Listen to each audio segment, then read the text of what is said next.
ګورئ موږ او تاسې په دې خطه کې د جهاد او د جنگ په کوم محاذ کې له چا سره چې مقابل یو ورونه دا ګورئ اصلي کافران نه دي، دا کافر اصلي نه دي. دا ورونه داسې خلک چې دوی د اسلام دعوه کوي، دوی د مسلماني دعوه کوي، دوی کلمې وایي، دوی منځونه کوي، دوی د دې دعوه کوي چې موږ مسلمان یو. نو موږ له داسې خلکو سره ورونو لاس و ګریوان یو.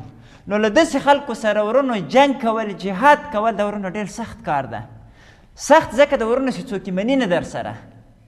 ورونو اصل کې ګوري دلته یوه مهمه نکته شته، یو د نظام کفر ده چې موږ دا وایو چې دغه کوم واکمن نظام چې ده دا یو د کفر نظام ده. دا یوه بېله مسله ده ورونو.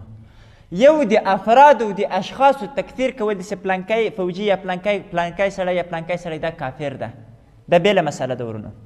لکه موږ او تاسې تکفیر د نظام کوو، موږ داسې وایو چې دا نظام د کفر نظام ده، دا یو کفري نظام ده، د دې تکفیر کوو.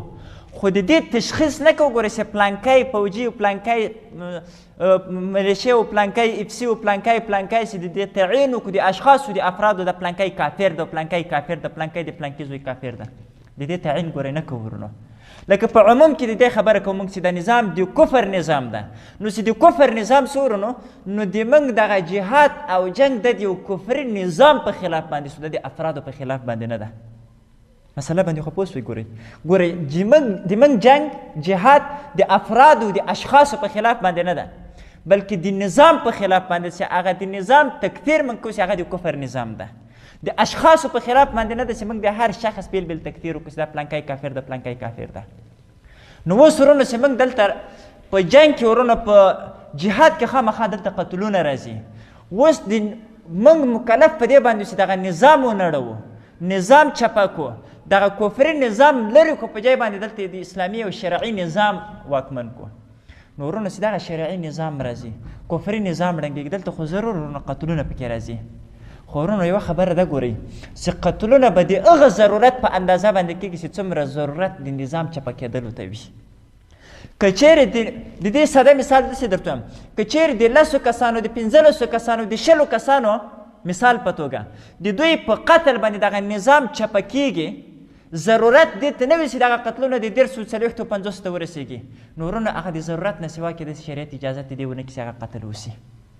ځکه ورونو د قتل اجازت، د قتلونو جواز چې شریعت موږ ته کړی د هغه په هغه اندازه باندې چې څومره اندازه ورونو دغه نظام ورباندې چپه کېږي.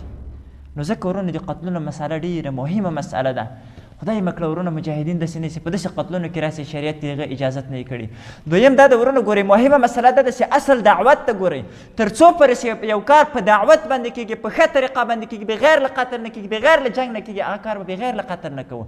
که چیرې دغه شرعي نظام راتلل او د کفري نظام تلل او ختمېدل د بغیر له جنګ او بغیر له قتل نه کېدای شریعت د قتل او د جنګ اجازت نه وای کړی. ځکه ورونو د قتل مسله مهمه مسله ده. خدای مکړه ورونو په قتلونو کې ډېر احتیاط پکار ده. د هر چا قتل واجب، د هر چا قتل باندې تیزي کول او د هر چا په قتل باندې جرأت کول ورونو خدای مکړه دا به مو په داسې یو امتحان، په داسې یو فتنه کې به مو واچوي چې د قیامت په ورځ باندې به بیا افسوس کوو، ارمان به کوو چې ټول ژوند به مو په جهادونو کې تېر سوی، خو الله ته به بیا مسؤول یو. ورونو دا مسئلې ته په ذهن کې ځای ورکړئ چې موږ نظام چپه کوو، موږ افراد نه چپه کوو. د نظام چپه کول به د هغو افرادو، د دومره افرادو د قتل په اندازه باندې کوو چې څومره ضرورت د نظام چپه کېدلو ته وي. که د ضرورت نه سوا نور ډېر خلک ول ورونو د ضرورت نه سوا به نور قتلونه موږ نه کوو، د هغه اندازه چې تر څو پورې نظام ورباندې چپه کېږي، نظام ورباندې کمزوری کېږي.